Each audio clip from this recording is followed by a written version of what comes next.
And we are live once again, the Sound Advice live stream, and we should be a podcast, but I keep forgetting to upload the stuff to the podcast system. So we're not a podcast because I've failed to do my job when I'm not on the air. So, and I'm with my partner in crime, as always, Nick from Toys DIY Audio. Tell us what's going on, Nick. So, interestingly enough, we are a podcast on my channel. So what that means is I actually have turned the sound, whenever the sound devices are on my channel, it automatically goes to a playlist, and that playlist becomes a podcast on YouTube. So YouTube Music, and I don't know where else it goes, but Nick even sent me a video explaining how to do it. There's a YouTube video on how to do it. It's a YouTube feature, and so I still didn't do it. So it actually, like, well, it depends. Like if you don't have your live videos it can be convoluted, but I had most of mine on a playlist already, so it made it pretty easy. I tell you what, it is brutal right now. It was 93 degrees here and 88% humidity. Oh yeah, and we had heat advisories for like the past 5 days. I'm like, no, I'm not doing this.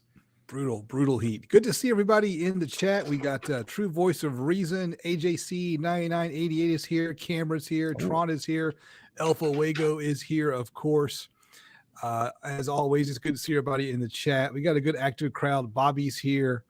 Good to see everybody. So our topic today, Nick, what is our topic today? I'll let you say the topic. Things we don't DIY or don't want to or won't do or don't die. don't die. I like that. Don't DIY. Don't die. Yeah. There's a video game my kids used to play called Don't Die. It was basically, you know, cartoon looking character roaming around at night trying to find food. So don't die. That was a fun game. So the topic is, what are some things that some people might do it themselves that are audio and video related that you're just not going to touch, that maybe you've done in the past? You're like, no, thanks, never again. What are your thoughts? You have anything that you want to go with? I first put EOD on there, and Justin said that didn't qualify. So I'm sorry, what? I couldn't put EOD, explosive ordnance disposal. Oh, yeah. Please don't do your own ordnance disposal with explosives. Yeah. I'm like, I'm not DIYing that. Minefield, I'm good to go.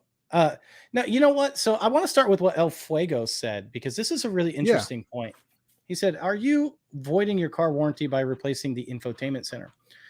So I find this interesting because I don't know the truth behind all this. So I'm going to just start there by telling you that.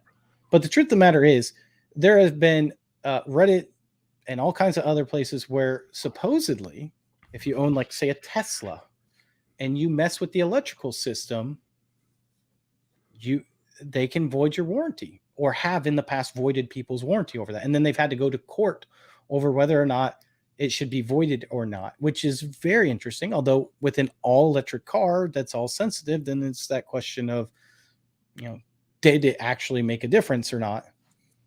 And you have to go to court to find out. Oh, supposedly some people have had to go to court for that. In my entire life, I've ever only owned one car that had any warranty at all on it. The car my wife's driving now had the remainder of the factory warranty, and it is now off. It's gone. So I don't care if it voids the warranty. I don't have a warranty. So yeah, AJC says they can only void what you changed it if you did damage, etc. Except with an all electric car, and you're doing an electric car stereo, technically they can say that they don't know what the change that you did could have had to the electrical system. So if you have an electrical issue later and an all electric car, and like I said, these are I don't have any personal firsthand knowledge of this, but the whole point that we're coming back to is this. Changing your car radio has changed over the years. It has. And not necessarily for the better, although there are some good things that have come from changing car radios. And you know what I'm going to say, right? Yeah, let me tell a story first before you go there. This whole so years and years ago when I was in school, I had a summer job working for a car dealership. And hey, Cameron, thank you for the $10 super chat. We really appreciate that. I worked for a car dealership. I worked for their service department. I was a lot attendant, but that was the official job title, but they called you a runner. It was up in downtown Nashville. It was a lot right on Broadway, and there was no place to park cars that were in for service. So they would send the cars to a lot a couple of blocks away. And my job was to go get the cars when it was time for a mechanic to work on them, a technician. And those technicians at the dealership despised any and all modifications to the car.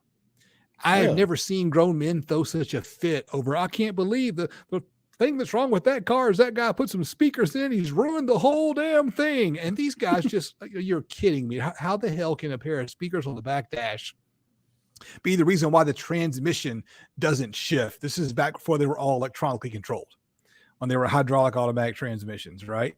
And so it's just one of those things where, my experience, only at car dealerships did I ever see technicians behave that way. The place that I keep my take my cars to now, those guys are like, that's all great. A bunch of used to be stereo guys. The service writer used to have a S10 with a bunch of subwoofers in the extended cab in the back, and so they're all fine with it. But you get to a car dealership, they just, hell, I can't believe you touched the car. Why would you dare do that? It was perfect, Like, I don't think so. The radio was crap. This is back in the 90s when changing a stock deck wasn't that big a deal compared to today. So it was easy. It was pretty plug and play back in the day. I mean, there was some splicing of wires, but you came with harnesses, and usually you matched up the colors. So it was fairly easy. The difference, of course, is that now you can get online and you can find it out and know it. Back then, there was no online to find it out and know it. You either had to know someone who knew how to do it. Because I remember the first radio I put in, I didn't know you could buy a harness. And a buddy of mine said, "Oh yeah, there's a harness." It's like, you mean I got to spend more money on parts to put this in? Well, crap! I spent all my money on the radio. Yeah, save up some money. But it did make it much easier. Harness. Yeah, I mean, what you got? So while we're talking about this is the new harness, right? This is Nifty City. So we've talked about this before. This is why I wouldn't DIY a car. So when I say this is actually technically DIY, but it's different. Because when we're talking about DIYing a car stereo nowadays, we're talking about buying a bunch of different units all over the place and trying to figure out how they work, maybe even having to reprogram a few things to get it to work right. And it becomes a hassle. And then you still lose some of your functionality in the car, whether it be steering wheel controls or whether it be USB ports or whether it be something.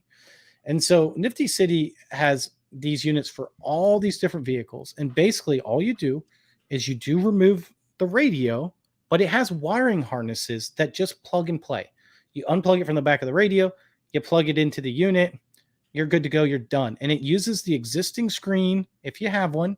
If you don't have an existing screen, you can upgrade to like their Tesla style screens, or if you just want to, they do have some Tesla style screens.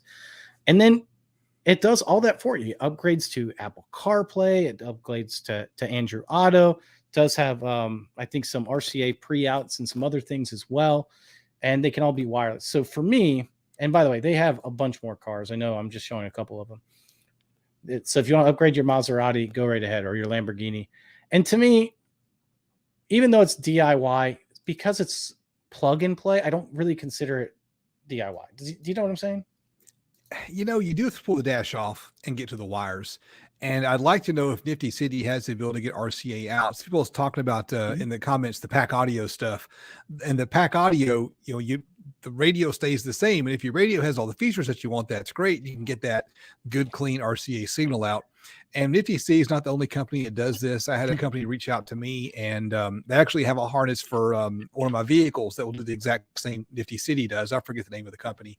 I'm not going to be doing a video on it because so my patrons know about this. I recently acquired another vehicle, and part of the deal with that vehicle was I'm not touching the audio system for at least a year, and I'm going to focus on upgrades to the truck, do some more fun stuff with it.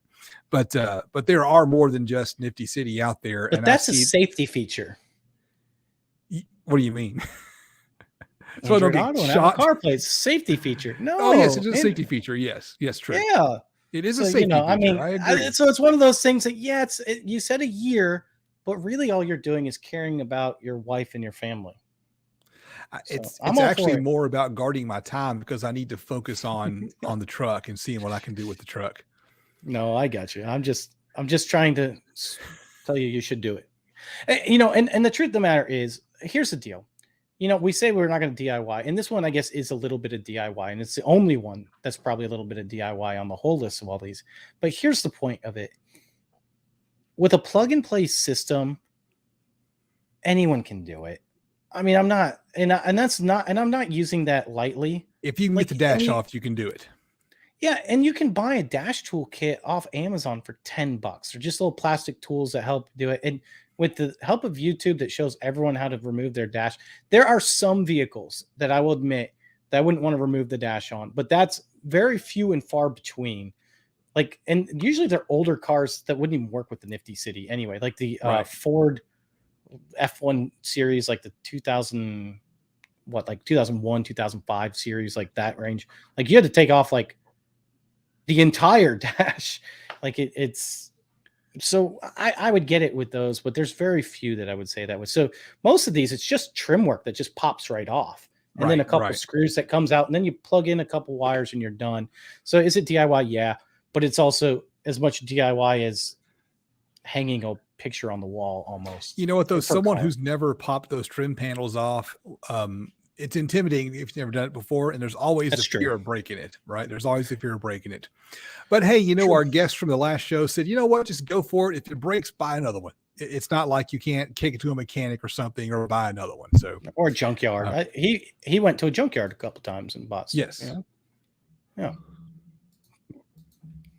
So anyway, that was my first one. I know you have something better, so I would like to hear what you have to say. All right. Something that I've never done, that I don't want to know how to do, that I'm going to leave up to other people, is amplifier repair.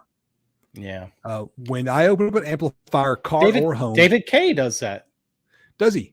I didn't know that. David K does that. Yeah, he does amplifier. Now, since David K, let him do it. Pay him. I'm not going near it. Mm-hmm. So anyway, why not? Well, because I have no idea what the hell I'm looking at when I open one up. It's just that simple. I know how an amplifier works. I understand the basic concept, know how to connect it, know how to tune it. But the instant I open the amplifier up, there's some capacitors, there's some inductors, there's some wires here and there. There's all kinds of shiny stuff in there that looks kind of cool. It's fun to take pictures of it and put all the amp guts up online. But if someone were to say, hey, here's my amp, it's blown, can you figure out what's wrong with it? And I'd be all like, no, you better send that to send it to someone else. I don't know how to solder well enough to do soldering on circuit boards. And it's just, that's the thing. And it's not for those that aren't used to it. It's not fun soldering small electronics. I don't think. Like, I don't enjoy it. Yeah. I mean, I haven't tried it. I don't want to go near any circuit boards. That's beyond me. I don't want to mess with it. Yeah. Bobby said, I'm worried about making it worse. And I'm going to tell you a story about that. And then I'm going to tie into that. But the story is, I had an old Klipsch subwoofer. It was a Klipsch Sub 12. And it had a Bash amplifier. And by the way, Bash amplifiers, for those that are uninitiated, they're known for this issue. They basically used a glue that over time became conductive, and then the circuit board would fry, or parts on it would fry. So what fried on this was a thermistor, which thermistor is kind of like a fuse almost. And so I'm like, okay, I'm going to replace the thermistor, because that was the only bad part that we could see on the whole thing. It's about a thermistor. It was like $1 or something. I mean, it was cheap. We bought it, replaced it. As soon as we turned it back on, guess what happened? Pop. Thermistor blew. Yep. See, I mean, and that's kind of one of the problems with like amplifier repairs and stuff like that. Like sometimes you can see what appears to be the issue, but a lot of times you need to be able to measure all the different components, because sometimes it can be a downstream issue. And so then unless you fix that downstream issue, then you don't actually have fixed. Yeah, you haven't actually fixed the issue. So I'm with you. I'm not really into amplifier repair either. And because of that, I'm also not really into building my own amplifiers. You and I both have said the same thing, from scratch. I don't mind building one from like ice power amplifiers and stuff like that, where it's more like plug and play and easy to go. But because this, and by the way, this is we are not affiliated with this company at all. I say we, but I don't. I'm 99.99999999999% chance you're not either. So, but I want to show you this because this guy started off doing DIY, Yeah. and now he sells really great amplifiers for really cheap. Oh, So cool. this guy's called Buckeye Amps, and he started on AVS Forum, just like learning how to do this, and started making his own. And now he can buy the amplifier chipsets that we can't buy as consumers. You could just buy like as a company. And he starts selling, like, for example, this is a HypeX 252 8-channel amplifier. It can actually do 250 watts per channel with all channels driven. So a lot of times people say like 250 watts a channel, 2 channels driven. Well, this is Right. all 8 channels. So what is it? 250 times 4 is 1,000, so 2,000 watts peak that it can run, and $1,600. Like, it's extremely cheap to do. And then he has an 8-channel, which is even more impressive. An 8-channel of the 502, which is 500 watts total. So was that 4,000 watts? That's insane. $2,200. And look at that thing. Like, look at those heat sinks and stuff. I mean, he does it right. He does it well, does a good job. Buckeye Amps. And so he does HypeX, he does Purify, and you can also like get it customized. So you can customize like colors. He does powder coating different colors and all kinds of That's pretty cool. It's pretty sweet when you see these things. He's been all over the place. Oh, here's the gallery. Here's some of the powder. Like, look at that. Like that orange and black. That's cool. And so anyway, although I would DIY an amp, and I would DIY one of these, I can't get my hands on these units. You can't get your hands on these units. There's one for your channel right there. Bam. Oh, love the color. You know, if it's blue, I'm going to spend money on it. And so, for me, the price isn't worth DIYing at that point in time. Like, you might as well. And I think that comes down to a lot of it when we talk about DIYing. Sometimes the price just doesn't make sense to DIY. And this would be one of those cases. And we mentioned this before, the best scenario for DIY, something like you do, where you're going to take this speaker that maybe you can't even buy the darn thing. If you can find it, it's going to cost thousands of dollars. Hey, let me show you that the parts in this thing are $400 or $500 total, and you can build the whole thing for, a fifth of what it would cost to actually go out and buy it. And for a small speaker, you can't beat what you could go out and pay for the speaker. I've got a set of Hi-Vis over here I did a review on. You can't buy the parts for what you could buy that little speaker. And the only exception to that is if you're kind of just getting into speaker building, you want to buy a few small drivers just to kind of get started. Like that Dayton Audio that we use all the time, that little 3.5-inch cone or the copper phase plug. Stick that thing in a box. Yeah, the PS95. Stick that thing in a box and just see what it's like to build a speaker. That's different. That's part of the learning process and the exploratory process. But if you're thinking that you're going to build, I'm going to spend $50 and build a speaker that's better than $100 speaker, you're not. It's a real challenge. Yeah, love that little thing. And it's got the inverted surround, which a lot of people like. It just looks different. Has a different look. It doesn't perform any. Well, I don't know. There might be some performance benefits or detractions because of that, but in essence, it works the same way a normal speaker works. It just has an inverted surround. It's pretty interesting. So no amplifier repair, no DIY amplifiers. Building your own amp is out. Yeah. Minus like something like the Ice Power or HypeX Macho. But AJC said the same thing. If you want to buy a HypeX amp, an OEM one, because the ones that he's showing, both HypeX and the brands that he uses, I can't think of what brands he uses right off. He uses HypeX and Purify. Both are very good. But both of them, you have to prove that you're a company to be able to buy those things. Like, you cannot just go purchase them. And so he said that he actually tried to buy some HypeX amps, but you have to show your filed corporate papers, your pictures, website, everything before they'll even sell to you. And it's really important to know that, because those modules are great, but if you can't get your hands on them, you can't do anything. You can't DIY if no one will sell you the parts. Well, AJC said you actually can buy Purify directly. So that is quite possible. I don't know. Yeah, you're right. You can't. So what else are we not DIYing? I feel like I did amp repair and you did building the amp. And so that's once the amp is opened up, I'm done with it. So we're not touching amplifiers. And so while we're on amplifiers, I'm going to go on to surround sound receivers and sound bars. I'm going to lump them both together for a reason. Now, most people aren't going to understand this, but surround sound receivers are great. There's nothing wrong with surround sound receivers. I just don't think it's conducive to be able to make one. And the reason why I say that is there's so much technology that's built into those that you can't get, and licensing that you can't get your hands on. So like Dolby Digital, DTS, all those boards that have to do all the processing. Right. Yeah, THX standard, whatever. These are all processing things that you can't really, just go DIY a preamp for. And so someone might say, well, what about a soundbar? I've built soundbars, I've DIY'd soundbars, and I still would DIY a soundbar to a certain degree, but just realize that it's going to be a compromise because you don't get things like HDMI eARC, for example, or HDMI ARC. So anything plugged up to the TV isn't going to transfer to it. You got to figure out a different way. You're not going to get the higher bit transfer because of that. All of those types of things you're going to lose out on. Now, for a soundbar, you may not care. But in general, because the ease of design. Now, Parts Express does sell one soundbar kit. Right. Which does do that. But the problem is it's a 2-channel amplifier and it's I think it's like 30 watts per channel, maybe max. Right. And it's, those little chip amps, if they say 30 watts per channel, it's 15. Yeah. You're probably going to be power supply limited there. And not only that, like if you're going to do a soundbar, honestly, if you're going to do a soundbar and you would want a 4-channel amplifier with DSP.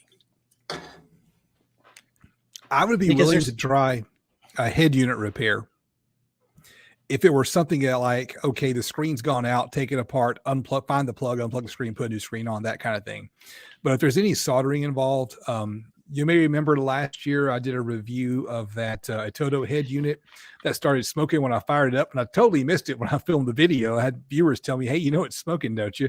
I took it apart because I wanted to find out what the problem was. It was I think the XM radio chip is shorted out. Fixing that is in the world of soldering onto circuit boards or replacing the tiny little module. And no thanks. I have no interest in doing that. I might consider a head unit repair, but probably not. Yeah. The smallest thing that I ever soldered was a Game Gear, fixing a Game Gear that had a bad board on it. And I did that and it worked.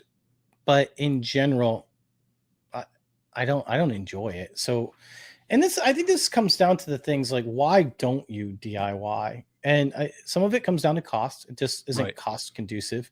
Some of it comes down to enjoyment. I just don't enjoy it. And some of it comes down to actual things that are restricting you. Like, for example, like with the amplifiers, the restriction there is that I don't have the ability to get that technology built in. Now, there are some things that are open source. So for example, like projectors have open source technology. They have things like HDR10 Plus, which is basically the free version of Dolby Vision. It takes your HDR content, and every time a new scene comes on, it brings up a new contrasting color for that scene. Although it's not very popular on movies yet, and I don't know why. So technically, you might be able to build your own projector. Having said that, have you seen how good cheap projectors are now? I mean, you've been showing some on your channel that are phenomenal and really cheap. I remember the days when projectors were thousands of dollars, Yeah. And if they weren't, it was like, that was the most junk projector you could ever buy. Right. And I don't mean that negatively. It's just, were some really bad projectors. I mean, I reviewed one projector that's about $60 to $100 on Amazon. That's really good. And then I also reviewed this. So I'm going to show you two of these. Yeah. So this is a $300 projector. And so and you get 25% off with my code. So it's under $300. You can buy this thing. full 1080p, fantastic picture. I did a whole review on this. A bunch of people have bought this and have loved it based off the review that I did. And I'm really excited about that because, there was a time where this particular projector would have easily cost you $1,000 Right. to get the same type of quality. And so to be able to get that at that price is crazy. Now, are you familiar with a company called XGME? I need to tell you that. No, I'm not. I've never heard of them. Okay. A lot of people don't. I've never heard. This is the company that I would absolutely, if you were going to buy a projector, this is the first company I'd go to over even some of the name brands companies. If you're looking for great value, because now obviously if you're looking in the higher end range, then you're looking at Sony, JVC, Christie, all kinds of different projectors, but good value. This is the way to go. I'm not going to build my own. I don't have the access to the optics. I don't have access to the technology. Right. I'm not going to DIY it. But the Mogo 2, they have been caring so much about color quality that you can buy these things that are just unbelievable picture quality that just far and away supersede their price point. Now, XGME has become like a real player in the projector market. They've actually come up with new standards on how to test brightness. So how we talk about amplifiers, we always say that people lie about their amplifier ratings. Right? Because there's no real standard. So they can just kind of throw whatever they want on there. Right.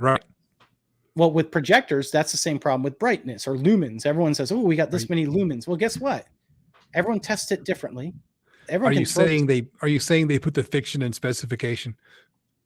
I'm saying they do. And Max Power has some shirts that you could buy that say that. If y'all don't know, Max Power Audio, that's Max with 2 X's. MaxPowerAudio.com is a website URL that I bought. And I'm selling some t-shirts, and they have witty sayings making fun of companies that have overrated power ratings on their gear. So and one of the shirts you can buy right now on maxpoweraudio.com is "We put the fiction in specification." And yes, I know that the word fiction is not in specification, but that's part of why it's funny. It is a joke. It is a joke. Yeah. Well, and the same thing happens with those. And so what XGME did is they came out with a new standard that says, look, you first need to calibrate it to the D65 standard, which is what most people watch movies and TV shows with, and then test your lumens. And so then now they can be more consistent. And so a lot of companies are starting to take on that standard that they created. And they're also really, really, really care about picture color accuracy. And the delta errors that I get on these are just unbelievable. Like you watch the picture exactly how the director intended. It's definitely a great. I have not found them to be lying about anything they say, and that's impressive to me. And that's sad. Something that's impressive. Ultimately impossible for a normal DIYer to ever make. And why would even someone who could make it bother? Because you can get really good stuff at a reasonable price these days. Well, a projector, you mean? Right. Oh, yeah. Yeah. I thought you were hitting me with a bomb. I was getting ready to hear what it was. I'm trying to summarize your argument. No, you're right. I mean, but there were times like just 10 years ago where people were building their own projectors. Really? That's insane. Oh, yeah. Yeah. They were taking like all kinds of different old projector technology and then putting it up with different optics and stuff. It was kind of cool. I always wanted to do it. But nowadays, with the value that you can get out there, it doesn't make sense. Oh, right. Hey, real quick. Bobby Burkett asked us, is there such thing as a 4K projector? Bobby, not only is there such thing as a 4K projector, I got my hands on a budget true 4K projector. So there's two different types of 4K projectors. There's true 4K, which means it actually displays 4K image. And then there's pixel shift, which means it shows a 1080p image and shifts a couple pixels to get you the 4K image. True 4K projector. And for a projector, it's budget friendly. And I will tell you this. I can't tell you anything about it yet. It comes out. I think the video is going to come out probably around September 1st. It is the most accurate projector for color accuracy that I have ever tested. And 4K, it should not cost what it does. It should be significantly more money. I'm very excited about it. So yes, there is. Okay. I've got one here. So Ashy. are you familiar with a product called an Arduino or a device Yeah. known as a Raspberry Pi? And I've got Yeah. a Raspberry Pi. It's sitting over here in the closet, and I was tinkering around with it before I started my YouTube channel. And then I'm not ever going to do anything with a Raspberry Pi simply because I don't have time because I'm working on other things. It's more of a time thing. But these Yeah. things could have so much potential. What makes a Raspberry Pi really cool is it's got a row of pins, outputs and inputs. And all you have to do is, you get like a 5 or a 6 volt trigger out of those things. And all you have to do is hook up that pin to a relay, and then that relay can turn on and off any voltage you can imagine. Whatever the voltage the relay can handle, you can control that circuit. So you could do all kind of cool home automation. They sell high definition audio. They call them hats. They're just basically these boards that sit on top of the Raspberry Pi and connect to those pins. High definition audio hats. And so you can build like a media streamer because you can plug in anything to them. They have USB ports on them. So you could build like whole house audio with a Raspberry Pi. You could build whole house control with a Raspberry Pi. You can make your own Google Home or Alexa Home or whatever with a Raspberry Pi. And I look at it and I go, that'd be fun to do. Good Lord, that looks time consuming. Yeah. And I like Raspberry Pi because you can do a lot of things with them. You can make old retro video game consoles with them. Yes. You can make high definition DACs with them. You can do a lot with them. Right. They are very time consuming. They are very use them as a DSP. That's right. Yeah. Yeah. You've got to learn how to code. I'm not much of a coder. So I actually like the Raspberry Pi, and I'm not going to put it down in something I never want to do because there are some things that I would like to do.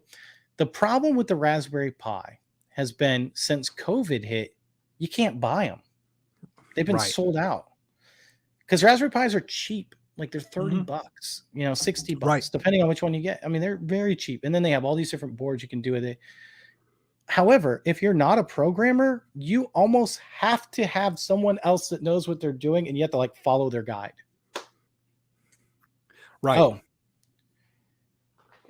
I hope it's that Hi-Fi kit that Cameron has in there. He's got the 3.1. He did a beautiful job on that. He shared it on the website and everything, and it's just an unbelievable build. I use DaVinci Resolve. It's free.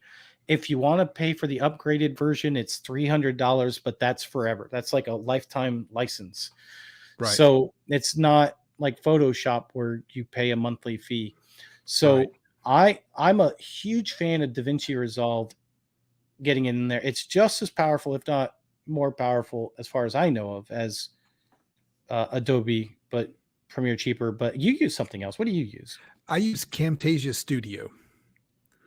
And so I use Camtasia Studio not because it is the necessarily the best or good. It's not bad. It's actually pretty good, but I use it because it's what I know how to use, and I had learned to use it through work. And the thing about Camtasia Studio, it's a fantastic tool if you're doing screen captures. So if you were to say, for example, I don't know, you want to do a video on how to use a piece of software.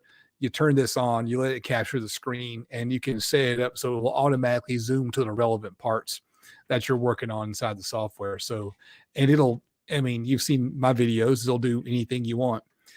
It's not too bad. I like it. It's not terribly expensive. Upgrading is $50 a year. And that's worth the money to go ahead and just sign up for the upgrade plan because they recently added a feature where it will automatically set the levels for your audio. So if I have multiple clips from different microphones, there are different volumes, it'll just level it all out. And when I switched to that version of the software, the audio quality of my videos improved dramatically. Yeah. There's all kinds of good things with both. I've never used Camtasia Studio, so I can't say anything about it, but we would look into one of those programs, either Camtasia Studios or DaVinci Resolve. I think And what Camtasia I is would, $200 for a lifetime license. You don't get the upgrades for that, but it's a lifetime license. $60 a year for upgrades. yeah. So I would say either one. Oh, the C notes are coming for Cameron. Cameron, I got to, yeah. Okay, so that's cool. I like the C notes. So the C notes are a great kit, and that's too bad you didn't film the Hi-Vi. Hi-Vi actually reached out to me to do one, and I did not take them up on the offer. I've been so busy. I just haven't had time to do it. I would like to do more kits though, because I think it is nice. It is kind of an ode back to what got me started. Yes. So, I would like to do more kits too. yeah. I got a question for you. Sure, go ahead. What are you wearing right now on your head? I'm wearing some headphones. These are Audio Technica. I have some wireless ones that sound great, but they lag when I'm editing, and so I don't use them. They're laying somewhere in a closet or something. So that's why you need some of these. These are Edifier stacks. They're awesome. I did a review on these. They're great for the price. They're fantastic. I would never DIY a pair of headphones. Why would anyone try that? People do it. Really? Yeah. That's insane. The things people will try. Why would you do that? That you can't possibly be able to, like, for the money, do better. I mean, I guess you do it for the experience, for the fun, right? But I don't. So it does not sound like fun. Here's an interesting factoid. Here's an interesting factoid. I've been getting into a lot of DSP recently, and I talked to our good friend Elliot Dyson, and Elliot Dyson said, "Hey, Nick, there's a difference in all the DSPs." He was trying to explain it to me, and I didn't quite understand the difference in all the chips and why it was a thing. And not until I started using, until I was doing this project with Tom Zarbo. And by the way, I'm going to show you guys at the end, so make sure you stay around, that the response of that speaker, and you're going to be pretty surprised, I think. Okay. So he asked about, so I put in, I was using the DSP ADAU 1701, which is what's on all of the Parts Express boards. Now, you can DSP the heck out of that thing if you want to. But if you want to do like linear phase and other things, you're limited to what they call taps. And what I want to explain that to you is basically corrections, the amount of corrections you can make. But not just the amount of corrections, but how low in frequency you can make those corrections as well. Okay. So the larger the number, the lower in frequency it can change, and the more it can change. The higher the number, the lower the number, the less you can do. Okay. Well, come to find out, something like the mini DSP, for example, has 10,000 taps. Okay. Which is a lot. Okay. Something like 1701 has 500, which is a big difference. Now, it doesn't make a big difference unless you're doing something like linear phase. Okay. So, and Elliot's big into that linear phase thing that I fully dislike. It's a little over my head at the moment. I'm sure I can figure it out, but I don't want to. I used it, and I'm going to show you guys the response at the end. You're going to love it. It's unbelievable. But here's the deal. So, like the ADO 1452 is like 24,000. Yeah, and the Raspberry Pi DAC can probably do. It's just kind of cool. I didn't know that it could do millions. So I'll have to look into that, because that would be kind of cool to do like a speaker with. Well, I mean, anyway, I'm getting that to Raspberry Pi is extremely powerful for the size that it is. It is it's pretty sweet. Okay. Yeah. So ADAU 1451 can do 24,000 taps on IIRC. Thing is, the program that you use, Sigma Studio, I think is limited to 20,000. So, and I'm saying all this because in order to get a good pair of headphones, you need to DSP them. So you need to put a DSP chip in there and things. And so it gets kind of complicated. You DSP headphones? Oh, yeah. I mean, aren't yours battery powered? You have a preamp in them. I mean, you're going to DSP a good set of headphones. Like these right here have multiple DSP modes on them. Really? Multiple. Oh, yeah. And so if you want to build, not only are you going to have to find the right driver, but now you're going to also have to figure out how to DSP them correctly. and figure out, how to measure them, which I guess what I would do is buy one of those heads and put those, calibrated microphones in the ears and put them on, because I don't really know how else I could do that. Everyone's head's a little bit different. My point is it becomes too convoluted, and I don't know that it would pay off. It doesn't sound like it would. Because you'd have to find the right chip, the right DSP software, the right other things. It's a lot of work. I mean, $100 can get you a phenomenal pair of headphones. Oh yeah, absolutely. I mean, I don't know if I've ever paid $100 for a pair of headphones, and the ones I've got sound fantastic. Again, the only problem I have with that wireless set I have, that Bluetooth says, just it lags when I'm editing. Doesn't lag for like what we're doing now, and that's kind of annoying. So I'm always fighting the cord. Okay, so you would not. I don't think I would try to make my own headphones either. That does not sound like fun. No, I mean they could be pretty, but not fun. I mean, if anything, just change DIY the exterior. I guess I wouldn't even do that, but you could, I guess.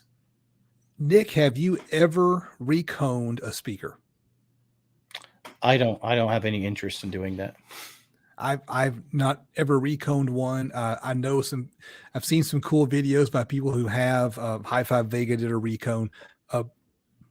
Now, refoaming and reconing are a little bit different, but I've never done either one of those. I've never owned a driver that was valuable enough to justify reconing if I blew it. And I don't destroy. I mean, only ones I've ever destroyed I did on video just for kicks and giggles for that $35 subwoofer shootout. But no, I've never reconed one. I don't have any real desire to. I'm not saying I wouldn't. I'm just saying I'm not sitting here going, oh man, if I could just recone some speakers. And I absolutely don't think I would enjoy building my own from scratch. Matching the magnet to the frame and all that stuff. That does not look like fun. Let's leave that to the manufacturers. So here's the other issue with that too, which I think some people just don't even pay attention to, is when you recone a speaker, you have to make sure that the cone is the same material and weight as well. And because otherwise you're going to change the TS parameters of the driver. You've basically created a new driver. So at that point in time, if you're reconing one and it's in a system, you might have to recone them all of the same, the same exact driver. If you want the same sound out of it. So, my issue with reconing a driver is, unless the driver can't be bought anymore and the speakers mean a lot to you, then I would just, of course, I say this from a speaker designer standpoint, I would just buy a different driver and redo the crossover. Because to me, it just makes more sense, because if they don't make the driver anymore, they probably aren't making the recone kit, right? So, and I understand why, like, an SPL competitor would keep a recone kit handy. I understand why, how, like, Kicker, they're a big sub they just made, where you bolt the kit, we can bolt the recone kit in. Just design it, take it to a competition, push it to its absolute limit, knowing you're going to blow it, and pop in a new kit. Fine. And now, that's a cool thing to do. It's cool they designed it like that, but I don't do that kind of thing. I would just keep an extra sub around and drop that in if I were doing that kind of thing, and just, I don't know, let someone else recone the other one. Sell the frame and the basket to somebody else. Let them recone it. Yeah, I agree. I don't think it's worth. And I was talking to Brian from Parts Express. Brian is the guy over all the Dayton audio products that you love, like the head engineer guy. He has a better, cooler title than that, but I can't think of the title. but he was a cool title is his title. Yeah. If you watch the latest video where we went over the new Dayton audio products that are coming out, like, he's the guy behind all those, which is really cool. And so when I talked to him, one of the things that a lot of people don't think about, and I think actually the PS95 is a cast frame, so it's not going to be able to, it is. So I'm not going to be able to show you on this. P95 is a cast frame, but a lot of these are stamped steel frames, these smaller drivers. And when you screw those down too tight and you bend the frame, like, you actually damage the driver. And yet I've done it before, and I'm sure a lot of people have. Yeah.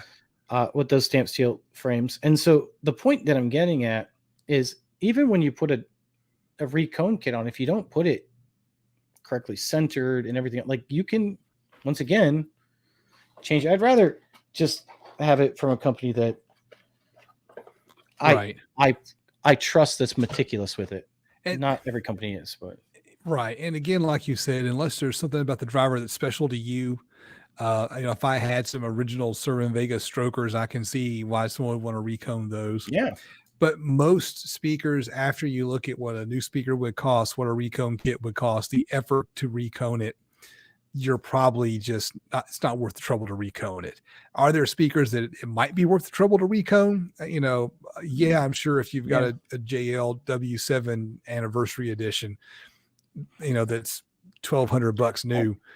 Maybe that's worth reconing if you or old speakers that are highly sought after, like the old Klipsch Fortes or Cornwalls, things like that still hold their value really well. Then those ones I would definitely get redone. Right. What the heck is going on? What's going on? I don't know. Okay. Check what out? Have you seen this? No, I have not. What is that? It's a tube amp. Yeah. Oh, it's the hybrid tube amp. Oh, yeah. So they started doing these. These are these hybrid amps. This is something else I would never DIY. Which is why I brought it up. Well, I mean, I guess we already said amplifier, but this is really a hybrid. So it uses a tube preamp and then like a Class D amplifier stage. So actually, this is a Class AB amplifier stage. Okay. I'm sorry. Okay.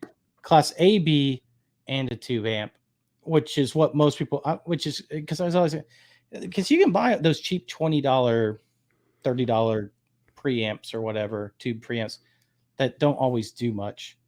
This one supposedly does. I haven't heard this one yet, but it actually has you can actually plug your headphones in there. It has a DAC in there. It has subwoofer out, all that stuff.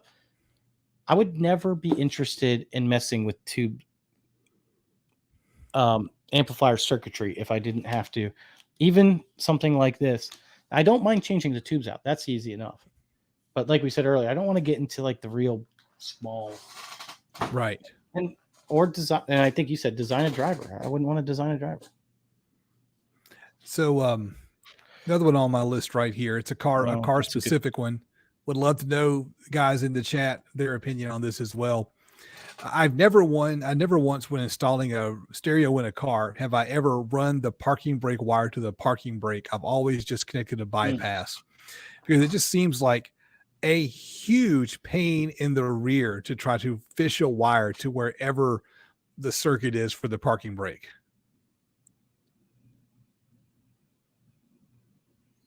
Yeah. Are you still there? I'm still here. I just was reading a comment. Man.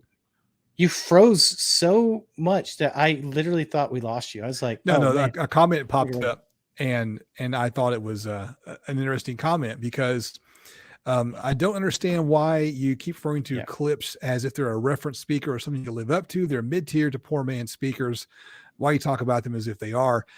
So I will have to say that this is not Nick's opinion. Nick mentions them, but like you don't actually think they're very good. You've taken. I don't like Klipsch. Stuff. No, I've mentioned multiple times on my channel that I don't like Klipsch. And see, this is the thing. Like, he's actually commented on my channel with that same basic point. And I've said the same thing to him multiple times, but I'll say it one more time for the record. I'm not a huge Klipsch fan. I had Klipsch before. I got rid of them. I had Klipsch for many years. I actually regretted buying them. I got a really great deal on them, brand new. I got like this $3,000, $3,500 sound system for under $500 because of where I worked. Here's the deal. Most people love Klipsch. It's just the way it is. Most people love Bose.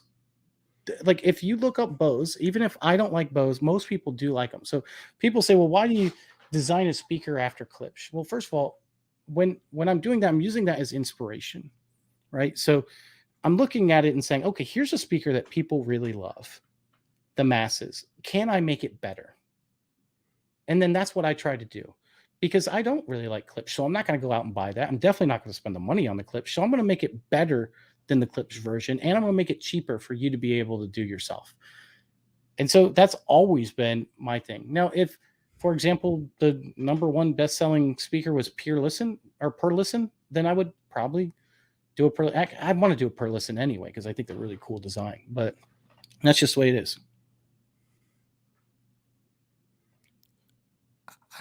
I don't know how you can say that. Let me show you a video showing you how you can make make a speaker better for and a cheaper. fifth of the cost and have the fun of doing it yourself is helping Bose and Clips cheat people. I mean, I don't. If you're interpreting it that way, you're just being argumentative. That's it. Okay.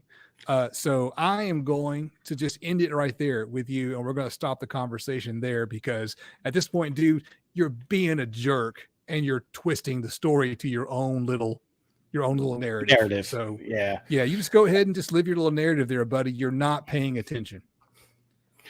So I find this interesting. So AJC said, "Hey, Toyd's interview with Chiara discusses about the consistency of production months after," and I find that to be interesting too. And by the way, that was a really good video. For anyone that missed that, I got to talk with Jeff Schneider, who used to work at Parts Express. He's one of the ones that got me introduced with Wavecore and a couple other brands. We've talked for quite a while. In fact, when I was at the tent sale, I actually bought something that was one of his to G off. I was like, I gotta buy that. And Jeff with a G. Jeff with a GOFFF. And so the truth of the matter is, great interview. If you guys missed that, definitely check it out. I think you would like that. But he goes in, and the driver that I used in the last build was the Techstream driver by Eminence. Now, he does not work for Eminence. He works for BNC, Chiara, and 18 Sound. Basically, those are his companies. And I mentioned that out, and he had nothing but great praise for that driver. And I really appreciate people like Jeff that can just appreciate good products. He doesn't have to be like, oh, well, yeah, but you should hear ours. This is so much better. He can just be like, oh, don't even get me started on that. That is such a great driver. Like that I like hearing. And I wish more manufacturers would be willing to do that.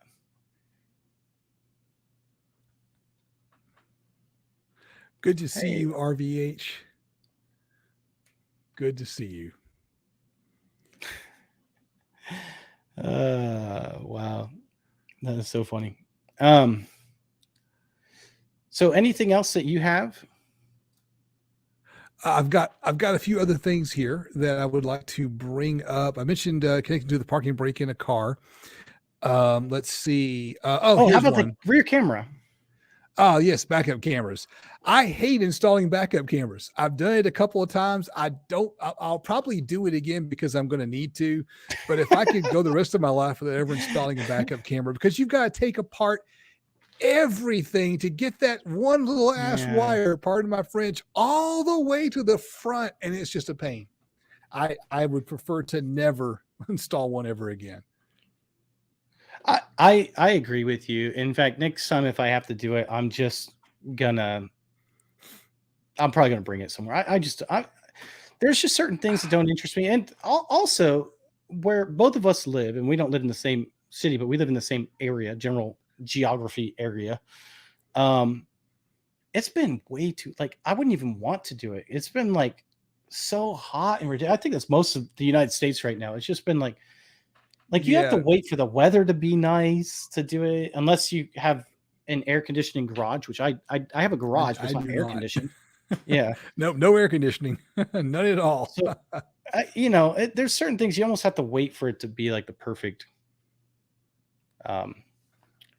Yeah. I can't. I don't know what to say. But yeah, so I'm good without doing a lot of that.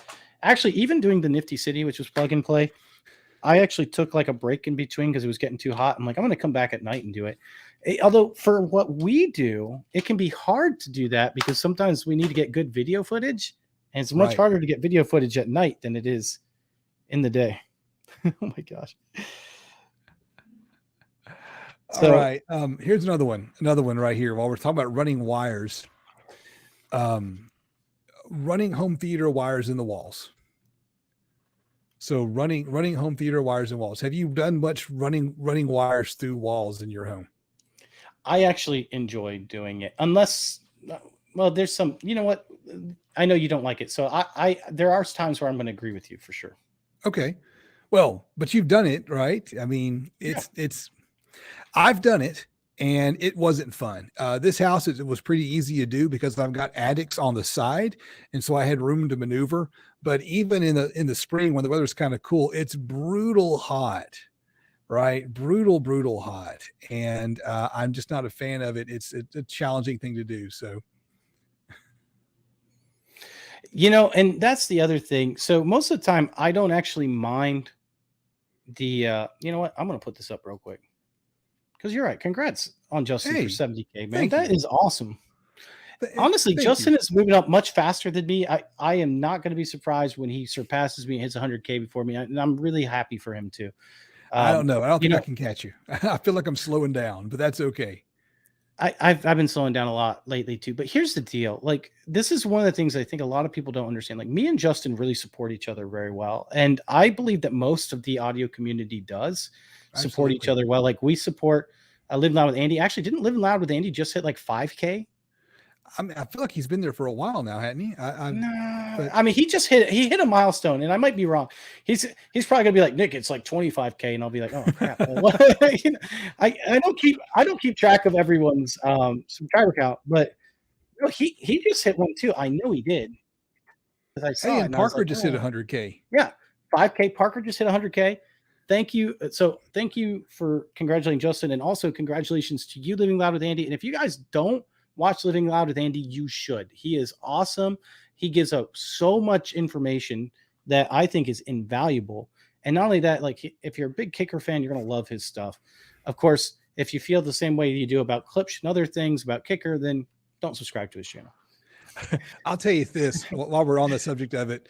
One of the things that I will never DIY is shag carpet on a subwoofer box, especially blue, so it looks like a monster from Sesame Street. That's just, I can never do. It's too much work. Absolutely. That it is. It's beautiful though. So Yeah, all right, no, back to what we I'm just messing. It's a pretty cool concept. I'm glad he did that. back to what you were asking about. So would I ever um do the times where I don't like doing it is when I have to go in the attic and Right, the insulation is up there. I don't enjoy that. right. I will do it, but I don't like it. I come out I don't like itchy. I got going to in crawl shower. spaces. Crawl spaces. I'm a big guy. Crawl spaces, or they get tight in a hurry. There's spiders down there. I don't. That is so funny.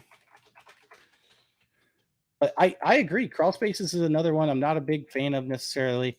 I guess it all depends. What's kind of exciting is LG just came out with technology right now that is actually wireless technology. And basically what it's going to do is you're going to be able to put all your units away in your cubby hole, and then it's going to wirelessly display it to your television so you don't have to run wires anymore. Okay. So I found That's this cool. funny because a friend of mine actually just built a house. Or not a friend of mine, a friend of a friend. And so he said to me, hey, my friend just built a house and he wants to do wireless surround sound. What can we, what are the alternatives, things of that nature? And I basically said, well, I just do wired, like it makes more sense. And he's like, well, he didn't run wires for that. And I said, well, you do understand, like if you go wireless, you still have to run power. Power wire. Yeah. And he's like, yeah, believe it or not, he actually thought of that and ran power. I was like, why did you run power and no wire? Like, you might as well just do both. So then you have the option. I thought that was kind of funny. Awesome. Okay. What else do you have on your list, Nick? What are some of the things you do not want to ever touch that you won't DIY? Oh, you had mentioned this, and I agree with you. And we didn't put it on our list, but whole house audio.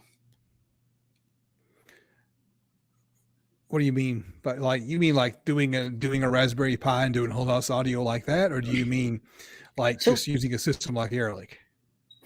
no, Relic I think is the only way to do it. Like doing hardwire whole house audio. So Parts Express sells it. Oh, A whole house. hardwired whole house audio. No, it's going to be wireless. Yeah, It might not sound as good, Go. but no, I'm not running the wires.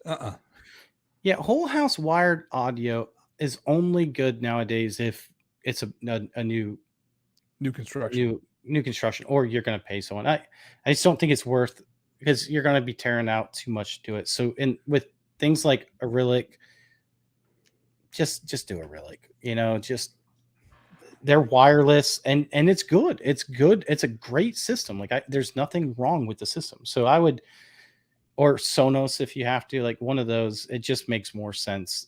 And I like that because you can buy the preamps, so you can still keep your amplifier, your speakers, everything you like, and just buy the preamp that you want. All right, I got one for you here. Running speaker wire through doors in cars. So sometimes your car will have a rubber boot, and you can just fish the wire through. Right, there's a bunch of factory wires in there. You just fish it through, no big deal. But in my pickup truck, I've got a plug that's in there, and so you can take the boot out and then you unplug it. And the logic being, if you got to pull the door off, it's apparently easier. I don't know. Doesn't seem easier to me. But the solution is to actually take the plug itself and drill a hole through the plug so you can fish some larger gauge speaker wire through. And I'm looking at that going, no, because I'm going to screw that up and I'm going to ruin every wire in that plug and have to go in and redo it. Right. And I'm seriously thinking about just going old school on it and grabbing a drill and going through the door skin, because I can get to it. And so I might just, run my own wire, put a boot on it, plug it, whatever, grommets and everything like that. But I don't really see me drilling through the plug itself. That seems like a no-go for me. Yeah, I completely understand that. Thoughts on Memphis car audio? Anybody in the chat have any opinions on it? I've never used Memphis. I look at Memphis and I scratch my head and I go, why do we need this brand? It's just another brand that seems to have the same as everyone else. So I don't know what makes them special. Yeah, I honestly have never used their stuff. I've always, I don't know, I've never had a great connotation about it for some reason. And maybe that's just me, but I always felt like their stuff was kind of cheaper, kind of like, and by all means, I'm not saying that they are, but they kind of remind me of like Cadence, for example. That's how they always came across as me. Although I felt like Memphis Audio like had the right idea of what the customer wanted. Like they tried to sell you on the things that people were interested in. I just didn't know if they ever performed the way that they said they did. I don't know. Does that make sense? It does. It does. In my mind, Memphis doesn't stand out in any way. No experience with the brand. I've never used any of their stuff. Me neither. I mean, because I'm a small creator. I have to buy it if I want to try it out. No one's sending me a car full of gear to try out. So I don't know. If Memphis wanted to send me a sub, I'd give it a try. Yeah. I mean, that's the thing. Like we always. So Matthew said the same thing. Like I always felt like it was cheap stuff too, and I that was always my feeling on it. But in the same instance, that's just a feeling because I've never used it. Oh, he's never used it either. So, so everyone who has a negative opinion about it, I don't think it's good, so I didn't spend my money on it. So how do I know if it's good or not? So there's no valid opinions. It's so interesting though how we have how we have these ideas on brands that we've never really used. We're like, I don't know. It's weird. And it's like someone would be like, "What do you think of a Mont Blanc pen?" Oh, I think it's great. Have you ever used one? No, I've never owned one. Oh. Right. All right. Well, what do you think of that new Bentley? Oh man, that's the greatest car ever. Have you driven in it? No. Have you seen one in person? No. Okay. All right. We are coming up on an hour, Nick. Is there anything you want to say about what you will not DIY before we wrap up, or do you want to go ahead and show us what's coming up on your channel next? I think we're good. I think we showed enough, don't you? I feel like there was I think enough we there. did. We had a good. I think it's been a great show. Yeah, I think so too. And now everyone knows why I design my speakers after clips, which I don't. All right. So let's go like this. So let me share my screen. I want to show you the Go ahead. final response of mine and say final. Preliminary final response of mine and Tom Zarbo's speaker project called the Pint Size Powerhouse. So these are 5 decibel lines. So typically, if you're in between those, that's plus or minus 2.5 decibels. That means you're doing really, really good. You want to be about plus or minus 3 decibels. This is about plus or minus 1 decibel almost across the entire range. That's insane. It is. And that goes from 40 hertz all the way up to 20 kilohertz. We did this. Insane. Yeah. And that's with just using the 1701, which has a very limited DSP, which we talked about earlier. So this is unbelievable. And so I can't wait to get this out to you guys. Now, I say preliminary because a couple things hasn't happened yet. Tom hasn't got to DSP his to hear it yet. And I haven't actually. So we haven't come together and make sure this is the response that we want. So this has like 3 control knobs too. I don't think it'll come out this week. I think it'll probably come out next week, but this has like 3 control knobs. One to increase or decrease the amount of bass, and that'll go up either plus or minus 5 decibels. And then also with the treble, plus or minus 6 decibels. And each one of these has a powered 10-inch subwoofer in it. And yeah, you can tell it's pretty neat. So that is one of those things that I'm pretty excited about. And I could increase this high end just a little when I took this measurement, because at 3,500 hertz is where the plus or minus on the treble goes up. So I could have actually probably increased that by like a half a decibel to get an even straighter line. It's impressive. Now, I haven't seen a JC Whitney catalog in ages. You made my day.